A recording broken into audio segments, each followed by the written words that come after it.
everybody, welcome to the Sotheby's live car show from beautiful Lake Tegernsee. You can see that behind me here. We're about an hour and a half outside Munich, and we've got an auction, and it's part of a new Concours of Elegance in Germany.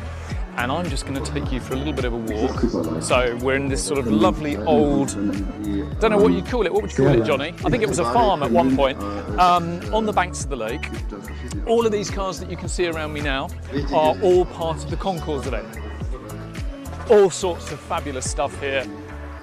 Supercars, GT cars, there's a Miura, there's a Daytona. We got Bugatti Type 35 over there, yellow Enzo. All sorts of good stuff. More pre-war stuff. I'm about to walk past pre-war Aston, BMW 327, SS100 Jaguar. Lovely stuff. So, we're going to be doing our usual thing that we've adopted by doing this live broadcast on the evening of preview. So this is our preview day. Now we're going to go inside now. Beautiful old building. Lots of amazing pillars, which I'm about to walk into, almost certainly. And as we exit this building, these are the auction cars. If you want something big, G-Wagon Launderette over there, Porsche 964 Turbo, one of my faves, love a 964, 964 RS. Oh my goodness me, look at this, Alfa Romeo DTM car, amazing. All manner of Ferraris, you know, Boxer, 599, Porsche 356, all sorts of stuff, McLaren SLR Merc. So, 430 Scuderia, keep seeing them. So, we've got another room up here. So what we had to do is, we had to drive the cars up this ramp to get into the auction room. Cars out there, cars in here. It's going to get a little bit dark and I'm going to take my sunglasses off. Can I also apologise for the fact that although this is an auction preview at a very posh event, I'm wearing the clothes that I wore on a flight last night because British Airways have lost my luggage. That's just the way it is. I'm going to be wearing these for the next 48 hours. I am buying some underwear, by the way. Anyway, so this is where the auction, this is where the magic's going to take place. The auction's going to sort of happen there. We've got a seating area here. We've got a Chiron, we've got a Veyron, we've got one of the new Porsche 935s in an amazing paint scheme.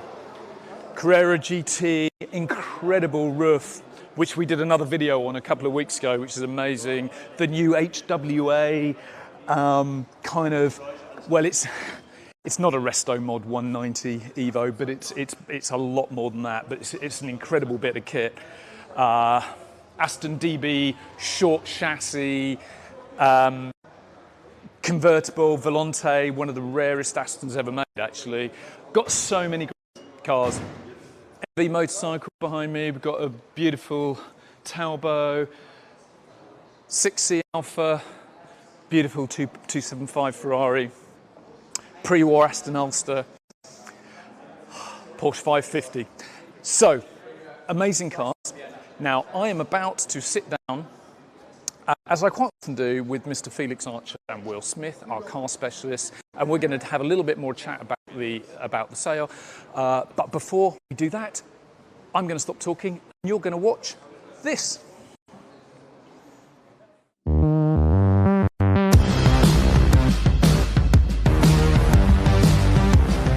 It's an opportunity for us to talk about all manner of things. So we're talking about the market, we're talking about the cars we love, the cars we don't love. We try and deliver it with a bit of humour. I know what you're going to say. All you get with the Ferrari is 12 cylinders more of anxiety, isn't it? I mean, largely. Speaking as an owner. Yeah. Some of our jokes are terrible, and of course, we have some special guests. We also did a special episode from the Mercedes Museum in Stuttgart. That recording was done shortly after we had sold the Mercedes 300 SLR Coupe, which was sold for 135 million euros. What? Imagine going to a pub with 2 or 3 friends, and that's exactly the way we try and do these podcasts. Cheers.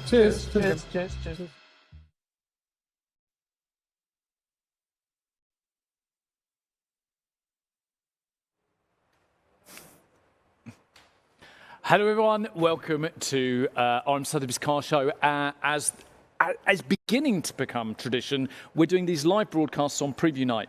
And, well, I'm here with Felix Archer and Will Smith. Hello, chaps. Hello. Do you know what camera you're looking at? Not really. We're total amateurs. So we've got cameras all around us and we haven't got a clue which one we're meant to be looking at, are we?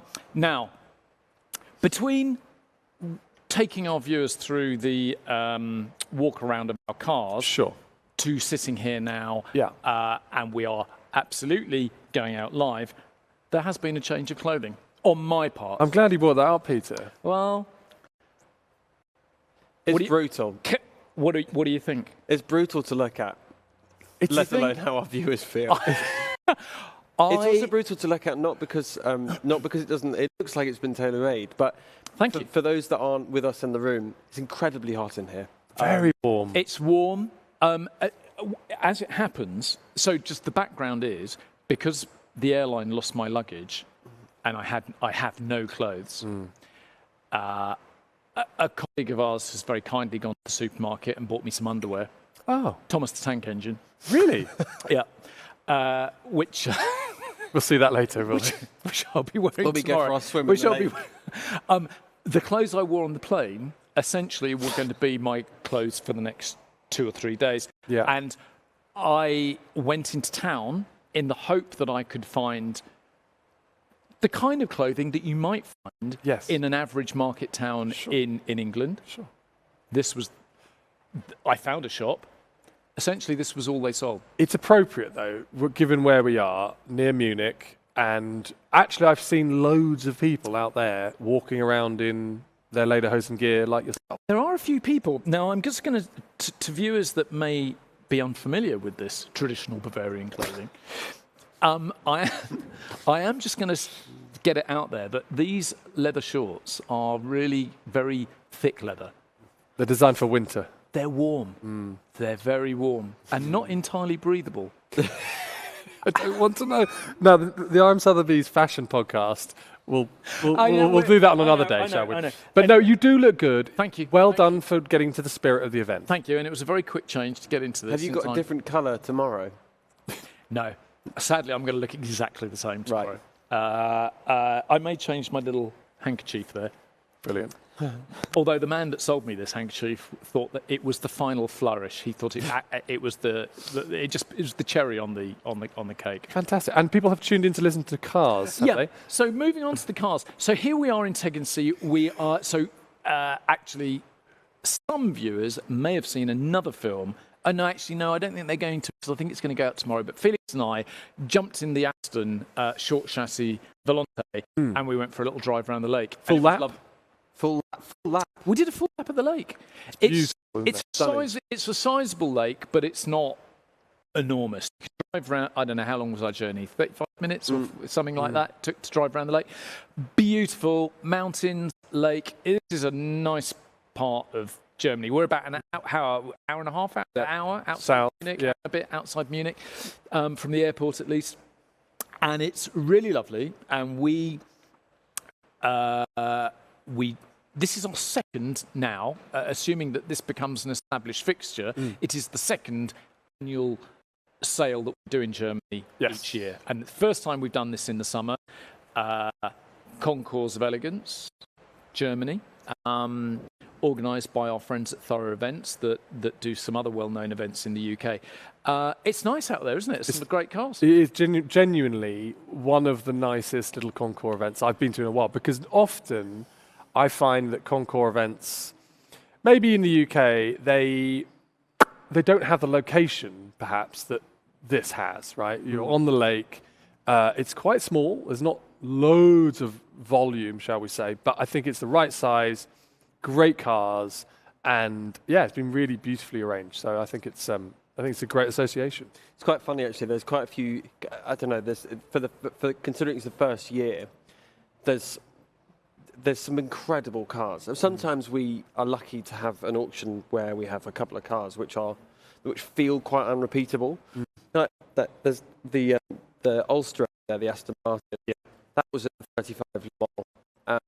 There's a that turned up.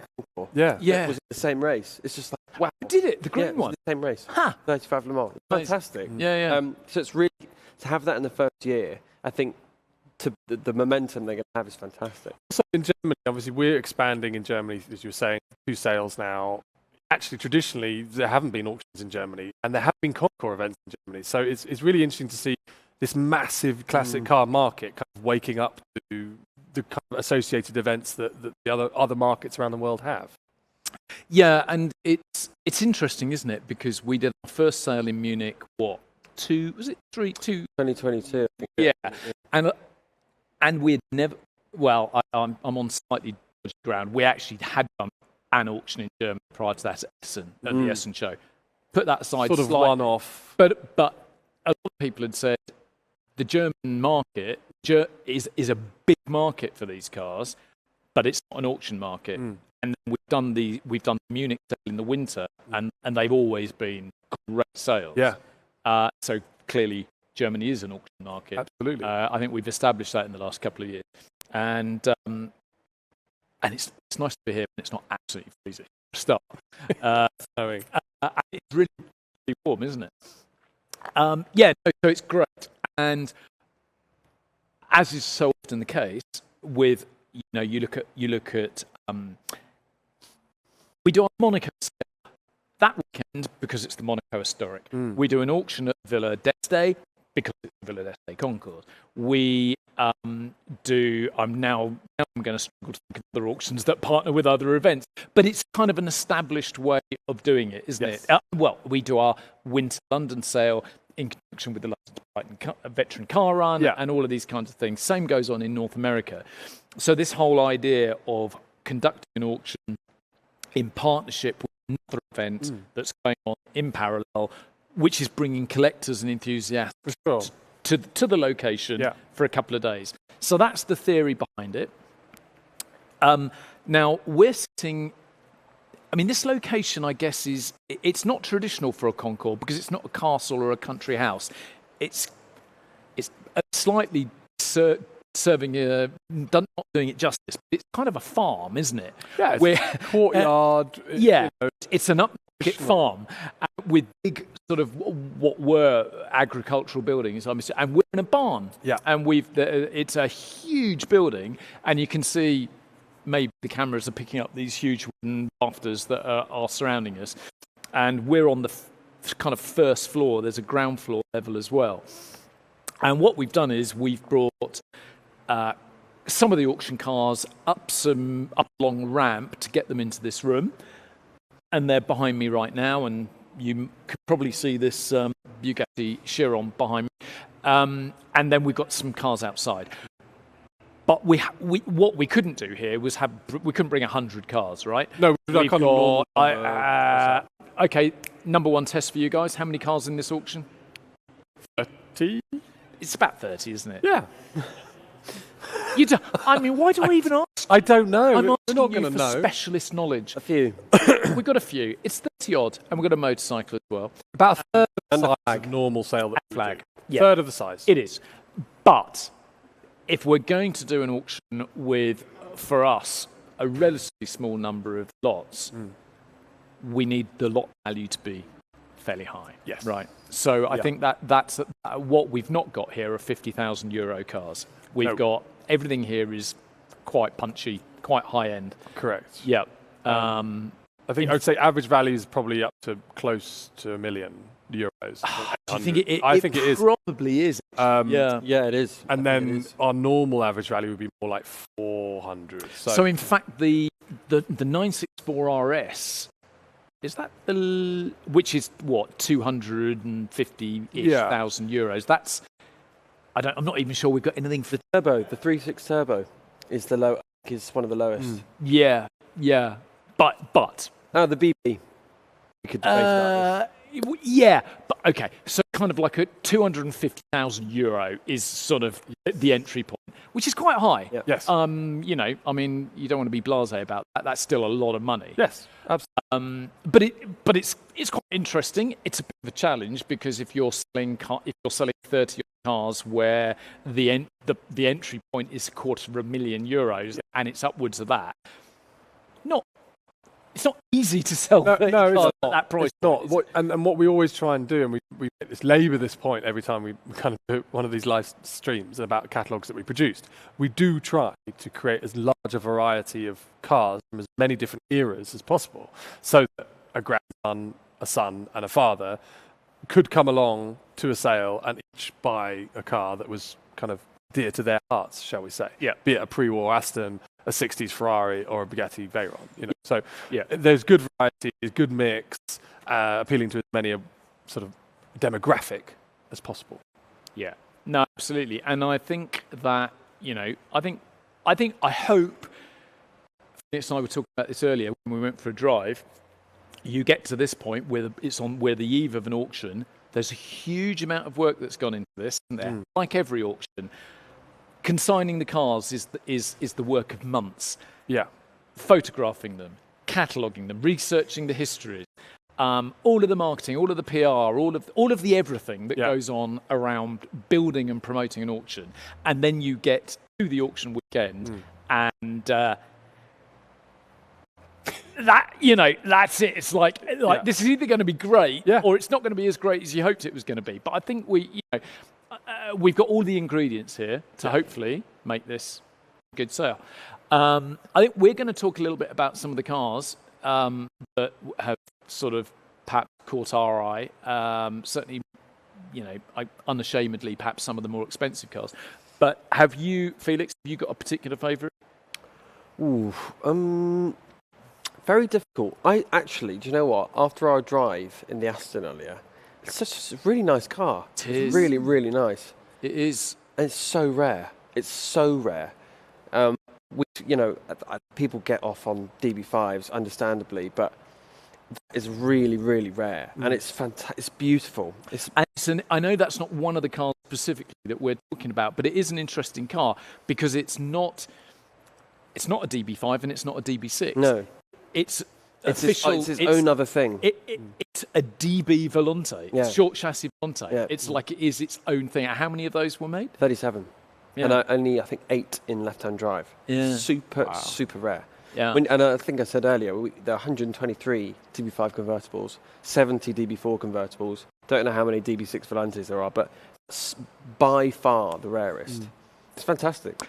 And I'm going to have to sort of eat my words a little bit because today was the first time I'd driven a DB Aston for a long time, and my memory of driving the last DB5 I drove, which is quite some time ago, was not great. I mean, I quite often I will say to people, they're great looking cars. I totally understand why people love them, and there's the James Bond thing going on, but quite often I will also qualify that by saying, but I'm not quite sure it's a car that I would want to own because I don't think they're great drivers' cars. My experience of driving that earlier completely put that to bed because it was lovely. The steering was so much lighter than I remembered them to be. The gearbox was easy. And it's comfortable. Like, you could drive it all day. Really nice. Really nice. Yeah. Yep, I totally agree. And a cool looking thing. What about you? Favourite car? It's between the Diablo and the 935 racing car, which are both really cool. I think the child in me would pick the Diablo because it's just... You always go Diablo, don't you? You love a Diablo, don't you? I love a Diablo. But that one in particular is special because most Diablos you see, in general, are shite. I mean, they're just... There's no service books, there's no history, a million owners, and they're just a disaster. But like so many cars that are collectible today, they went through a long period of not being very loved, didn't they? And quite low value. And the values weren't high. And correct. So I get it. Yeah. But this is an unusual car in that it's been restored, it's been painted very, very well. It's done 8,800 kilometers, which is just very, very low. The interior is immaculate. It's one of the first generations of the Diablo. It's yellow. It's just a very loud, shouty, but very good example of what it is, which is actually quite hard to find in today's market. So I'd say, once again, Diablo.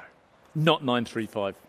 Yeah, I love the 935. It's got incredible livery. if you had unlimited money and a track day car, great. Yeah. But And it will be a weapon. because it's not road registered, and it's a complete weapon, and it's super cool, and we know the owner really well. He's a super cool guy. But I just feel like actually the Diablo I'd use, and I'd take my kids out and have a great time in. So Diablo. Okay. Yep. Okay. But you're only going to take one kid out at a time, FYI. So you're going to have the kid that you love the most. But I think the first car, that we should talk about is also very, very cool, and it's a bit of a sort of. We're lucky to have even had our hat in the ring to sell one of these cars, because I think, based on what we've seen, these are going to be quite hard to get hold of, which is the HWA. It's mega, isn't it? It really is. I mean, it's kind of. I mean, is it Mercedes Singer? But it's a company so engrossed in motorsport. It's just got to be incredible. They're the most successful DTM team ever. It is, and it's sort of. There is definitely a correlation with Singer, but also, of course, the roof, because the roof. There's not a Porsche badge on the roof, right? The roof is a roof. It's got its own carbon fibre monocoque. It's not. There's no 911 in that. There's nothing. No. There's no Porsche Stuttgart. Yeah. Well, okay. The basis of the engine, and everything, but essentially, it's a thing all of its own, and that's why it's £1 million odd. The HWA is the same, right? It's So for the benefit of viewers, and I'm going to admit, I'll lump myself in amongst that very big group of people that actually really didn't know very much about HWA, because we all know AMG, right? We know Mercedes, we know what they do, we know about AMG, the tuning division, and when you look at AMG, Mercedes racing cars, DTM cars, and Le Mans cars, the HWA branding is not. It's not there.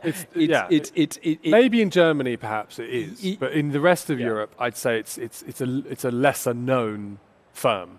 So they essentially, putting aside the Formula One car, all competition Mercedes are engineered by HWA. As are Pagani's. The engines in the Pagani's are tuned by HWA and set up by HWA, which I'm sure Pagani wouldn't tell you, but I've been told by a very good source that that is the case as well. So the more you delve into this company, the more interesting it becomes. Yeah, I mean they are responsible for engineering the CLK GT1 cars, aren't they? As well as most of the last, I don't know, I'm going to be picked up on all sorts of inaccuracies here, but 30 years of Mercedes DTM cars, or whatever, have all been HWA. But like any good car manufacturer, right? You outsource the talent. Yeah. You let a tiny firm do all the work, and then you, Mercedes-Benz, take all the credit. Yeah, and actually, what makes the HWA very different, really, to us? I mean, Singer. It's not like Singer are the kind of competition arm of Porsche. No. They started off as Resto Mod, and then it became much more than that. But the synergy between HWA and its relationship to AMG and to Mercedes is like really fundamental, right? For sure. So it's a really important company, and so just to speak of the car that we're selling.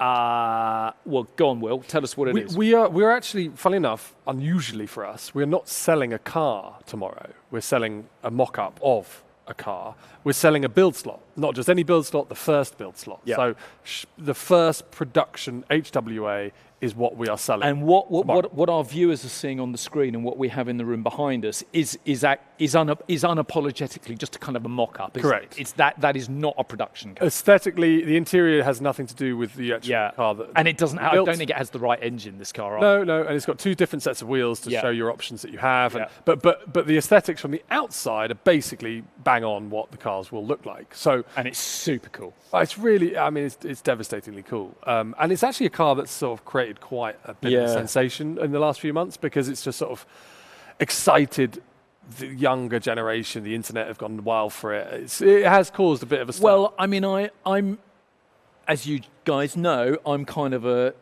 I'm drawn to slightly older cars. But if I was to buy a kind of a young timer classic, an original 190 Evo is absolutely kind of right up there. I missed the boat with those because I sort of got semi-interested in buying one when they were, when they were a lot cheaper than they are now. And now that, for me, that ship has sailed because they're pretty expensive cars. But this has got, you know, like a Singer, it's got all of the appeal, all of the aesthetic appeal of that, with all of this kind of modern tech. And I think long may this continue, though. The resto mod tradition used to be pretty much a, US and UK kind of thing, and UK slightly more niche through sort of companies like Eagle and restoring E-types and making them more modern and drivable.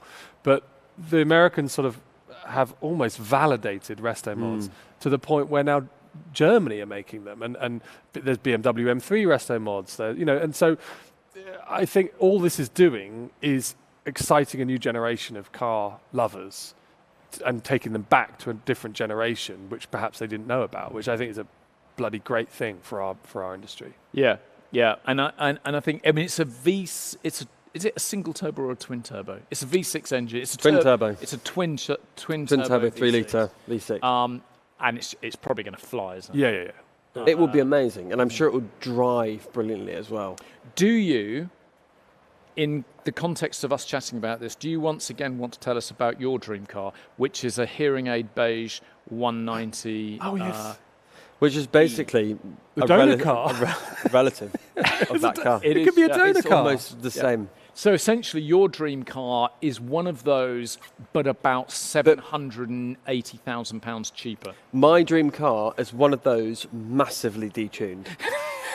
Without a spoiler and with steel wheels. Love it, bin it all. Can I have the original baby Benz? With a velour interior. It has to be. Yeah. Or cloth.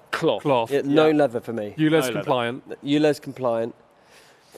Honestly, there's a load of cool cars that are coming into their own now, a bit like here at Beige 190s, which are going to be ULEZ compliant and suddenly usable again in London, which I think it's a great super cool thing. Yeah, I just bought half of E28 BMW M535. Which half did you buy? Back or the front? I think it was down the middle, perhaps. Because bear in mind, if you put the front, side. it's rear-wheel drive, so it's not going to go anywhere. Yeah, that's true. Actually, it's a good point. But that car is 1985, and I bought it because next year it's ULEZ compliant, and I can drive my kids around in it, get the kids in it, drive around completely free and lovely classic motoring. So, 85 next year, 86, 87, 88. The next 5 years, actually, in terms of compliance of historic vehicles, are actually quite cool. Yeah. Well, Felix's hobby is essentially looking for really shit, cheap cars that are going to be ULEZ compliant in the next year or two. Yeah. That he can drive around. Listen, we're about the entry level here. We're about getting people into the hobby. But you know what is ULEZ compliant? Yes. A Talbot-Lago T26. Oh, that's a good segue, Felix. Very good. That's an excellent segue. Well, yeah. you can tell that he's been in sort By of the way, a the fact that media, is media trained. he's media trained. But the fact that is ULEZ compliant is madness. Well, Yeah. yes, the fact that you can't drive a sort of a 10-year-old diesel into London, but you can have a 5-litre V12 from the 70s and just, literally blowing black smoke out of the tailpipes, and nobody gives a monkeys. Love that. All over it. Yeah. It's because, obviously... I've literally seen children pass out on the pavement as I've driven past them. I can believe that. Like that scene in Goldfinger with the plane. Everyone's flying out. It's very much like that. Yeah, it is a little bit. Mothers and babies. But you don't see these cars in London. So the odd one smoking around and farting out loads of diesel and black smoke, it's okay. I think It's the Talbot diesel. no, it's not actually. Funny enough, it's a rare petrol model. Is it an HDI? It's actually though basically a Grand DSG Prix box. car with a extremely sexy body. Well, that's the absolutely. Talbot thing, isn't it? It's like all the Fagioni and coach-built cars. They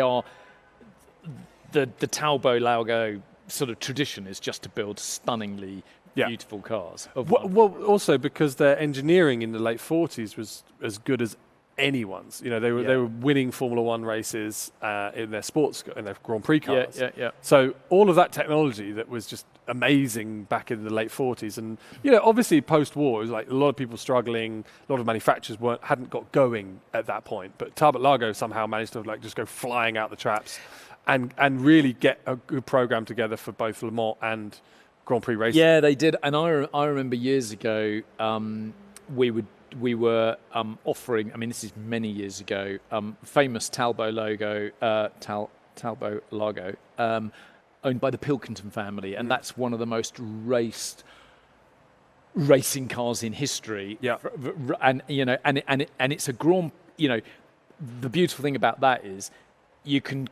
take the wings and the headlights off and race it as a single seater. Yeah. But it actually does have 2 seats, and then you put the wings and the headlights on, and you can race it as a sports car. So you can do Grand Prix racing, and you can also do Le Mans. No. It's amazing. It's amazing, and it's interesting with Talbot, isn't it? Because you've got to be a motoring enthusiast these days to even know what Talbot was. Yes. Yeah.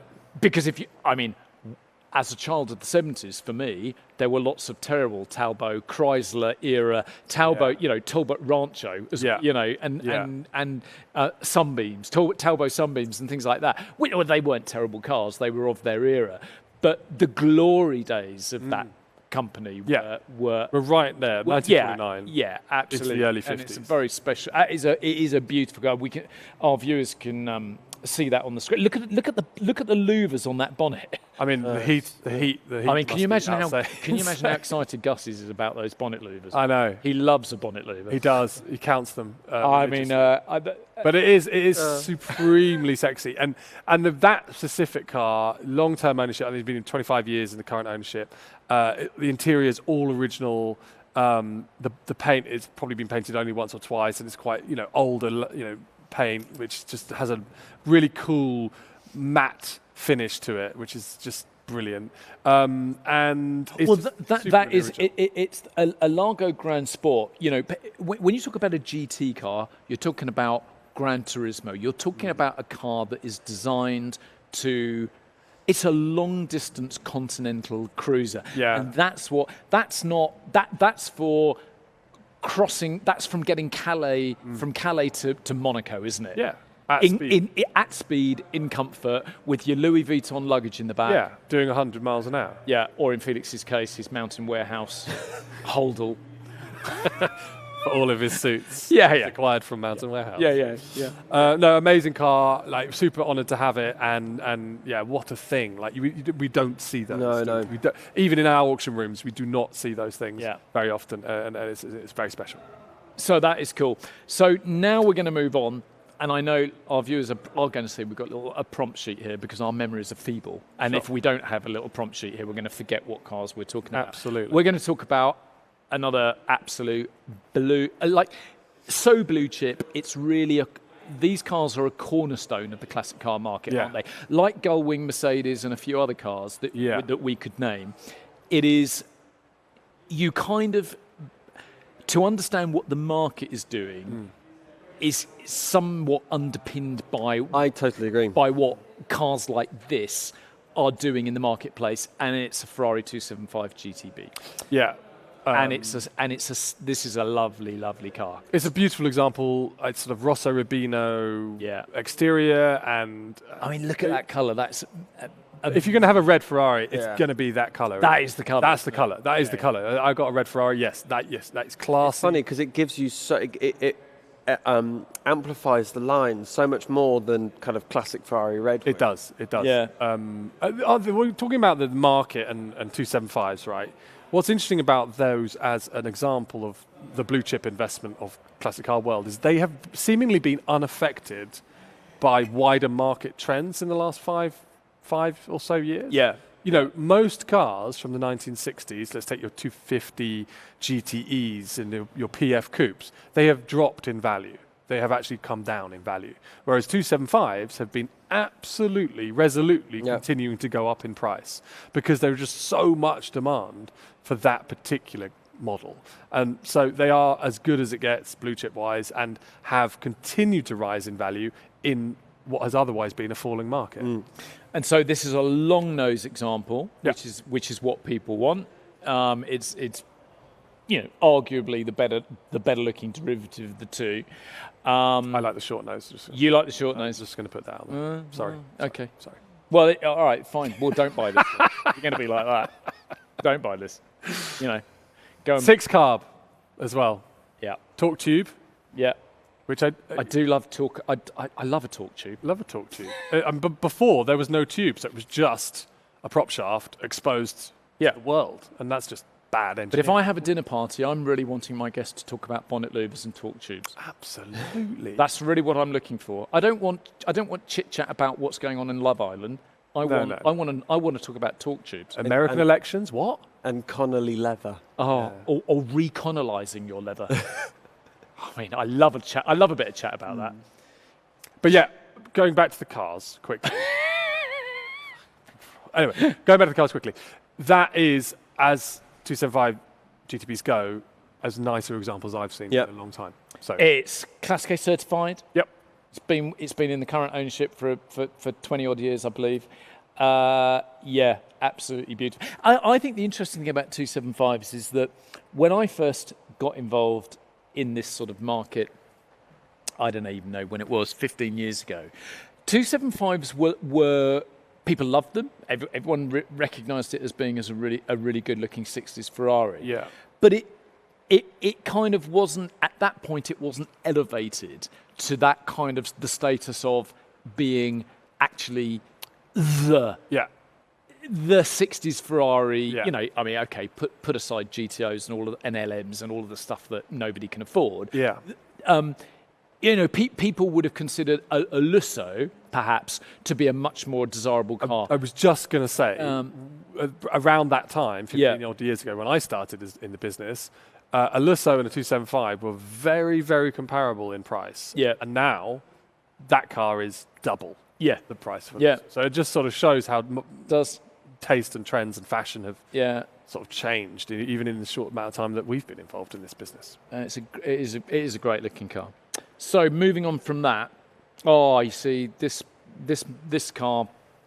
This might rings the bell for you. It does, because I mean, in terms of what I might, if I had any money at all, might buy at the auction tomorrow, the Ulster, which is just over my shoulder up here. It's funny.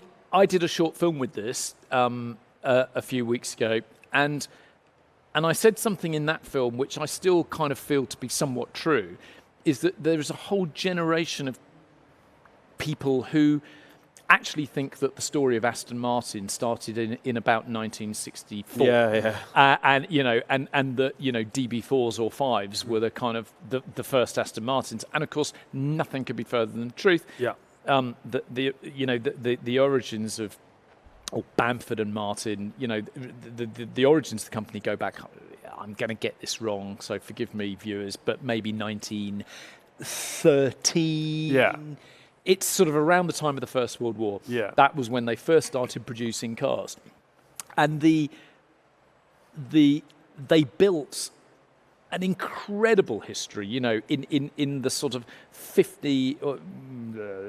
20 years, from when the company started up sort of to the end of the 30s. They built an incredible legacy, and they've always been. They're not like pre-war Alphas or Bugattis, which have quite a fundamental complexity to their engineering. Astons are like a lot of British cars pre-war. They're quite simple. They're not especially lightweight. No. They're not especially clever, but they are just really solid bits of engineering. Yeah. And they're reliable. Crucially, they're reliable. So when Aston Martin decided that they wanted to go and do Le Mans, what they needed was just something that was going to get through 24 hours, right? And the Ulster, so the car we've got here, 1.5 litre Ulster, quite a modest engine, 4 cylinders, 1.5 litres, not a lot of horsepower, a fairly substantial chassis. So but metronomically reliable. You know, as standard, they would dry sump lubrication, and and that car did as Felix said at the beginning of the show, it's a 1934 car that did Le Mans in 1935. Yeah, and finished 15th overall. And finished 15th, and a couple of other Ulsters finished slightly higher up the running order, didn't they? Yeah, and my dad was saying earlier, the car that finished 3rd overall averaged 76 miles an hour over 24 hours. Whoa. 2 drivers. It's just average. Crazy. Yeah. Yeah, it's really, really good going. Yeah. And it's such a good-looking car. I mean, it's stunning. I love pre-war Astons because my dad had one. Not an Ulster, I hasten to add, but they have that class. I think pre-war cars, there are some ingredients that pre-war cars need. They need a long bonnet, a fairly short rear end, and they need sort of a low... sort of the windscreen level, if you like, is quite low, and a smaller radiator. Yeah, and sort of quite a low slung. So if you put that car next to a 3-litre Bentley, for example, 2 more different cars you can't imagine, because a Bentley's got it's a very tall radiator, it's a very tall bonnet line. It's much higher. It's sort of quite it's not actually very sporty to look at.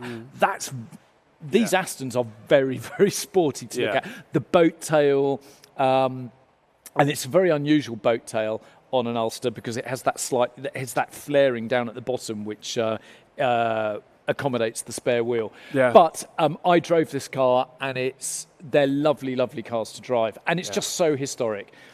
I mean, you can actually see on that shot there the dents on the rear boot. Yes, it's not where people have just jumped in and out of the car, and it's just very thin aluminium, and you know it just wears its history beautifully, doesn't it? You don't want a pre-war car to be mint. No. You don't want it to look like it was made yesterday. No. You want it to look like it's had a life. Yeah. And that car, I mean, it's in lovely condition, but it kind of looks like it's had a life. It's supposed to look like it was made in 1934, not a kit car. Yeah. Which, when they look restored, really restored, they sometimes just like you lose the character. Yeah. It's supposed to be stone chipped like crazy. Yeah, yeah.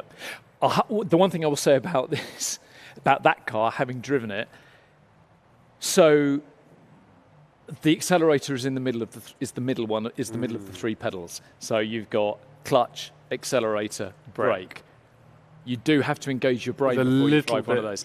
And also the gearbox, which took me by surprise actually, because my old man's pre-war Aston had a conventional 4-speed, 1st, 2nd, 3rd, 4th. Yeah. That car is 1st, 2nd, 3rd. It's completely in reverse. Oh, right. So 1st gear on that is where 3rd gear would be on a conventional manual box. Yeah. So when you combine the fact that the gearbox is back to front and the accelerator's in the middle, tested your motor skills. It's like, because my coordination's not that good. Anyway, brilliant car, brilliant car. Wonderful car. Let's move on to Porsches. Yeah. Now we have we've got 2. Well, there are more than 2 Porsches, but we're going to focus on 2 of them. I'm just going to shuffle my bits of paper here. We were talking a little bit about the 935. Yeah. Because that was potentially going to be a car that you were going to bid on tomorrow. Yeah, it would be you close. bottled out and just chosen something a lot cheaper. Yeah. I've noticed. Yeah. Also, I don't own a racetrack, so. Do you not? No, sadly. What's that new racetrack in Japan? The private members club. That one. Oh yeah, I've seen that. That would be ideal for this car. So if you clients own a race car and own a race track and live in Japan, this is the car. Yeah. So the 935 was the essentially a kind of a steroid evolution of the 911, which it was so far from a 911. I know it was a space frame. Well, I mean Kramer won Le Mans, didn't they, with a 935 in 79. And I think 78. And 79 they won it, and that's because Paul Newman came second in 79, so it was a 1-2 I think with the 935. But those cars were just mental. Yeah, like, really mental. And they look. Yeah. It's like peak Porsche. Yeah. And so this is kind of on an homage to the original 70s 935, and that is built on a GT2 RS Club Sport, which is a track-only car. Yeah. And you could have a 935 or you could have a GT2 RS Club Sport. And there was a kind of high-speed demonstration / race series planned, which I think this car did that at Spa. Yeah. They're so quick. They're so quick. But I think the way they've done the homage, particularly with the livery. I love the Revell models. I built loads of Revell models. The colour is great. So in period, 935s raced with a similar livery, didn't they? Well, no, they raced in Martini. How didn't there were all sorts of There liveries. were loads of different liveries. But that is an homage to a famous livery. And, I think it says a lot, doesn't it, that Porsche decided to look back at their racing catalogue and go, okay, how can we appeal to a new generation of Porsche buyer and educate people about what a 935 was? Because I think a lot of people wouldn't really know. And that car, even it's a 5-year-old car, it still has this kind of aura about it as if it's a new product, thing. I am going to consult my notes here because this has done 1,700 kilometres, which is actually, bear in mind it's only been driven on track. 1,700 kilometres is quite a long way, isn't it? That's a few laps. But interestingly, it's got climate control, so you can lap in comfort. Brilliant. And cruise control. Has it? Yes. And ABS. Essentially, this is about driving on track. Why would you need cruise? Could you set cruise control to sort of 180? Pit lane limiters, perhaps? Do you know what I would do if I owned that? I'd go to a really tight, twisty racetrack, and I'd set cruise control to 200 miles an hour, and then just take my feet off the pedals. Good luck. And see what happened. It wouldn't end well. Actually, do you know what? There is a very well-known firm in the UK called Lanzante, who have actually road converted a couple of these. Yeah, you see, I was going to ask that question. Could you? They have they? They have. I mean, it's quite pricey to do it, but if you were really determined to just shit on anything on the road. I think on these smooth German roads, yes. Yeah. On our cobbled motorways. In Peckham, yeah. Driving a bench. Not ideal. But on a track, that would be... That'd be amazing. Yeah, I'd love to have a go. Yeah. Love to have a go. Beautiful thing. It is a cool thing. Okay. Let's hope that finds a new home. Now, another car I did some... I hasten to add, I haven't driven, but I was out here a few weeks ago with the owner doing some videography, and I'm not sure I've heard an engine note on a road car that is as good. Really? You've got to hear this thing. This is the RUF, the SCR. Yeah. Which is an incredible bit of kit. So we were talking about the HWA earlier. We're not talking about let's take a production car off a production line and make it better. We're talking about, and RUF, that's how RUF started, right? Sure. We all know about the Yellowbird and all of the early roofs, but this is a carbon fibre monocoque. Yeah. This has a RUF chassis number, doesn't it? Yes, it does not have a Porsche chassis number. Correct. This thing is, it looks quite retro. It's sort of got a 964 vibe, hasn't it? Yeah. But that is a state-of-the-art carbon fibre monocoque with all of the tech that you can possibly hope for, and it is amazing. Yeah. I've been lucky enough to drive one of those. Have you? I drove it from RUF and around the local road. It is the fastest thing I've ever driven in my life. It is so terrifyingly quick. It doesn't actually. You read. It doesn't have the power of some of these other cars, but it's something about the way it's deployed, and it's also quite light. And the gearbox is just. Everything is just done for driving experience. Yeah. It's just, there are cars that people buy that are just sort of stats, straight line stat. Yeah, and, fine. But this is just, as a driving experience, it's just ridiculous. It's incredible. It sounds like an F1 car. Not one of today's F1. When F1 cars sounded good, this is what that sounds like. We were doing some videography with it. I was driving behind it in my rental car. The owner, we got onto an open road. He gave it a boot full of throttle, and it was incredible. I think of all of the companies that are doing resto mods. For me, I'd choose a RUF over a Singer or a DLS or a Gunter Works or any of those. I love what Singer does. Yeah. But I have to admit that there is a heritage with RUF that Singer just doesn't have. And it's a proper family business. Yeah, it really is. I mean, you know, I remember when in the 90s when I was working for Caterham Cars and we had a TV in our sales showroom. We used to play the Stefan Rosser RUF Nürburgring lap. We used to watch it on a loop all day long. That car is outside. Alias RUF brought. That is chassis 1. That's the production Yellowbird. Alias RUF himself drove it here. It's his car. It's on 178,000 kilometres. I'd like to hasten to add. And you're right. That car blew everyone's mind when that video came out. And that's great. It's there. It's right there. It's outside. Yeah, that is the best automotive marketing that's ever happened. Yeah, probably. And you pretend to know a bit about marketing. No, I know nothing about it. That's why we've never made a video as good as that. But it is. But you know that RUF, that heritage is why 110%. Yeah. And I think for me that is my choice of resto mod Porsche all day every day. Obviously, it doesn't come cheap. But my understanding from the owner of this car is that if you go to RUF and order one of those, you're going to wait 5 years for it. Yeah. So, nah. And my final comment on that. I beg your pardon? That's the end, isn't it? Do you know what I forgot to do, guys? Oh, yeah. At the very beginning of this podcast, I told you that I was meant to tell you that when you heard the yodeling, that signalled that we were getting towards the end of the podcast. We were too busy talking about your outfit. We were too busy talking about my outfit. And I was just going to say, actually, the interior of the RUF. Yeah. I mean, I'm dressed because that's got Bavarian mountain scenes embroidered on the interior. Let's get a picture with you inside. I think we should. Okay. I may even buy it. Great. Or maybe not. Brilliant, gents. I think we are going to have to wind it up because we've waffled a lot. There were people watching this at the beginning that basically logged out 30 minutes ago. Ages ago. But that's the way it is, isn't it? Well, thank you for having us. I've knocked my mic.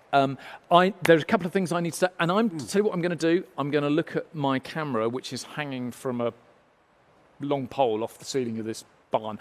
I need to say a couple of things. I'm going to say to you that you must tune in. You can watch the auction live. You go to rmsotheby's.com. You'll see it on the homepage just ahead of the auction starting.